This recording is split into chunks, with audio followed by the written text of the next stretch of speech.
నమస్కారం, అప్టేక్ జాబ్స్కి స్వాగతం. నేను మీ వివేక్. ఆసియా క్రీడలు ఏషియన్ గేమ్స్ 2023 జరుగుతోంది.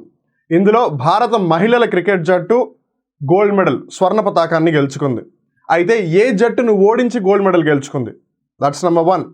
భారతదేశంలోనే మొట్టమొదటి గ్రీన్ హైడ్రోజన్ బస్సును ఏ సంస్థ ప్రారంభించింది, లేదు ఏ సంస్థ లాంచ్ చేసింది?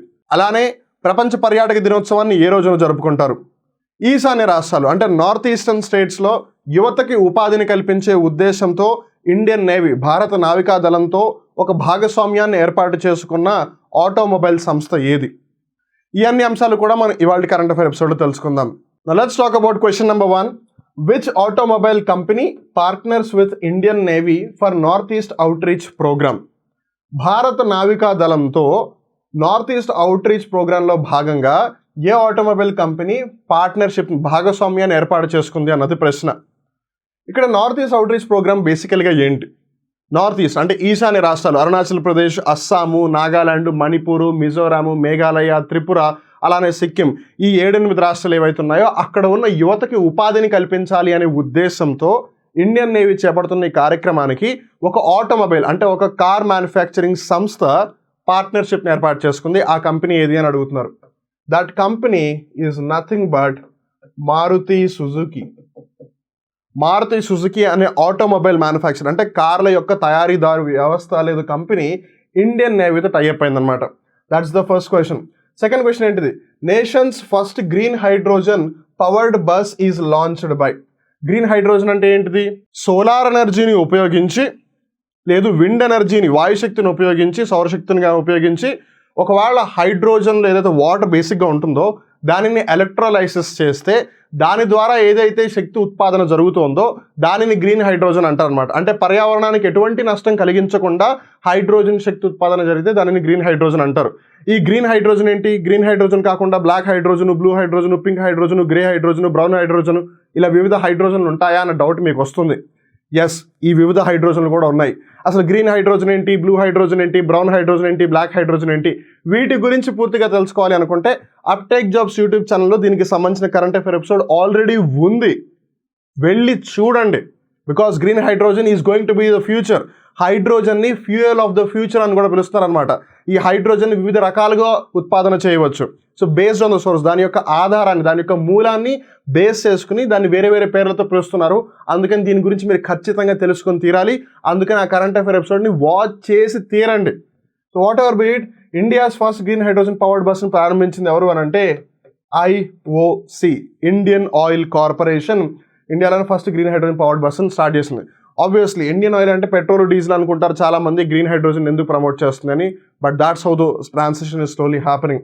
తర్వాత వచ్చేసి world tourism day is observed on. ప్రపంచంలో పర్యాటక రంగాన్ని ఇంకా ప్రోత్సహించాలి, పర్యాటక రంగం ఇంకా ఎక్కువగా అభివృద్ధి చెందాలి అనే ఉద్దేశంతో UNWTO వరల్డ్ టూరిజం డేని జరుపుతూ ఉంటుంది, లేదు సెలబ్రేట్ చేస్తూ ఉంటుంది. UN అంటే United nations. But what about this WTO? WTO అనగానే చాలామందికి ప్రపంచ వాణిజ్య సంస్థ గుర్తుకొస్తుంది, వరల్డ్ ట్రేడ్ ఆర్గనైజేషన్. ఇప్పటి నుంచి WTO అంటే కేవలం వరల్డ్ ట్రేడ్ ఆర్గనైజేషనే కాదు, వరల్డ్ టూరిజం ఆర్గనైజేషన్ కూడా ఉంది అనే సంగతి మీరు గుర్తుపెట్టుకోవాలి. కాకపోతే స్లైట్ డిఫరెన్స్ ఏంటంటే WTO అని సింపుల్గా ఉంటే ఇట్స్ వరల్డ్ ట్రేడ్ ఆర్గనైజేషన్, ప్రపంచ వాణిజ్య సంస్థ. కానీ ఒకవేళ UNWTO అని ఉంటే అప్పుడు మటుకు United Nations World Tourism Organization అనే సంగతి మీరు బాగా గుర్తించాలి. ఇంతకీ క్వశ్చన్ ఏంటి? ప్రపంచ పర్యాటక దినోత్సవాన్ని ఏ రోజున జరుపుకుంటారు? దీనిని సెప్టెంబర్ 27వ తారీఖున జరుపుకుంటారు. ప్రపంచం మొత్తం కూడా టూరిజం అనేది ఎక్కువగా డెవలప్ అవ్వాలి. ఆ విధంగా కల్చర్స్ అన్నీ కూడా ఒకరితో ఒకళ్ళు కల్చరల్ ఎక్స్చేంజ్ అనేది జరుగుతూ ఉంటుంది. ఎకానమీకి ఒక బూస్ట్ వస్తుంది, ఎంతో మందికి ఉపాధి లభిస్తుంది అని ఈ కార్యక్రమం చేపడుతున్నారు.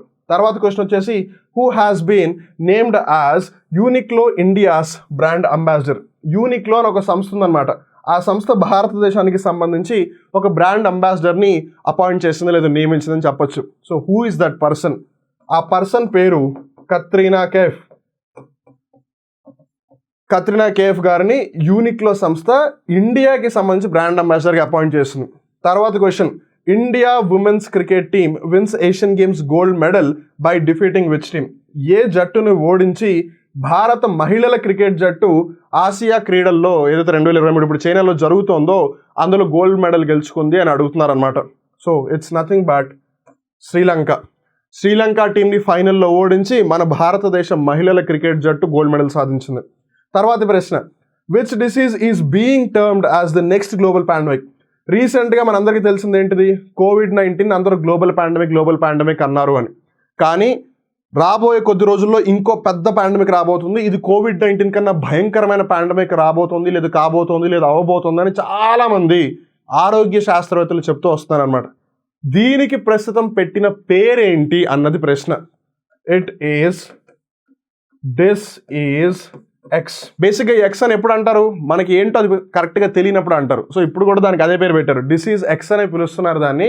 సో ఇది కోవిడ్-19 కన్నా భారీ స్థాయిలో, భయంకరమైన స్థాయిలో వ్యాప్తి చెంది చాలామంది మరణించే అవకాశం ఉందని భయపడుతున్నారు అనమాట. So we really need to be aware of it. Those are the things that we have discuss for today. ఇక్కడితో వాళ్ళ కరెంట్ అఫేర్ ఎపిసోడ్ ముగుస్తుంది. మళ్ళీ ఇంకో రోజు ఇంకో కొత్త కరెంట్ అఫేర్ ఎపిసోడ్లో కలుద్దాం. అప్పటి వరకు చూస్తూనే ఉండండి అప్టేక్ జాబ్స్. మిమ్మల్ని మీరు అప్డేట్ చేసుకుంటూ ఉండండి. నేను మీ వివేక్. నమస్కారం.